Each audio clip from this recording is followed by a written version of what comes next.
Alamin natin ang naging reaksyon ng Malacanang sa naganap sa Senado kanina lamang sa pagitan ni Senador Enrile at Senador Trillanes. Narito si Rocky Ignacio live.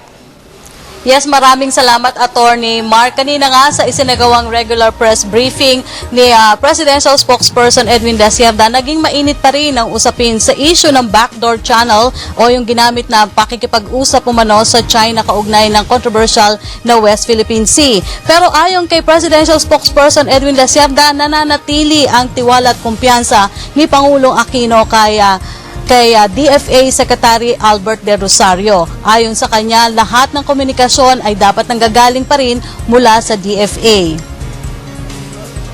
Appointment of the President when it comes to the overseas contract workers, the concerns of the overseas contract workers that arose from the Arab Spring and the issues in the Middle East. So, if you're asking me, the President, the Secretary of Foreign Affairs has the trust and confidence of the President. I can say that categorically.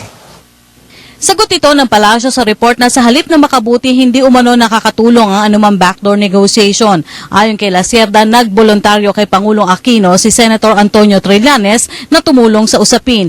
Tinanggapaan niya ito ng Pangulo bilang bahagi pa rin ng pagiging bukas ng Pangulo sa mga kaparaanan para bumaba ang tensyon sa disputed area. This was during the height of the tensions between China and the Philippines, and the President said, let's keep our options open. The President was approached by Senator Trillanes that that there's a way forward to hold these things. Samantala, sinabi naman ni Trillanes na wala naman silang hindi pinagkasunduan ni De Rosario. Hiniling na rin anya ni Pangulong Aquino kay De Rosario na iwasan na magbigay ng anumang komento. Nakatakda rin kausapin ng Pangulo si Trillanes. I don't know if those differences continue to exist. What I know is that the President will speak to Senator Trillanes, and also he's spoken to Secretary De Rosario. It looks nice for the press to see two officials, high government officials, engage in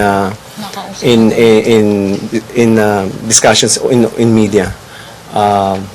But the President has asked both of them to refrain from making further statements until he speaks to them. He spoke to Secretary De Rosario. He intends to speak to Senator Trillanes.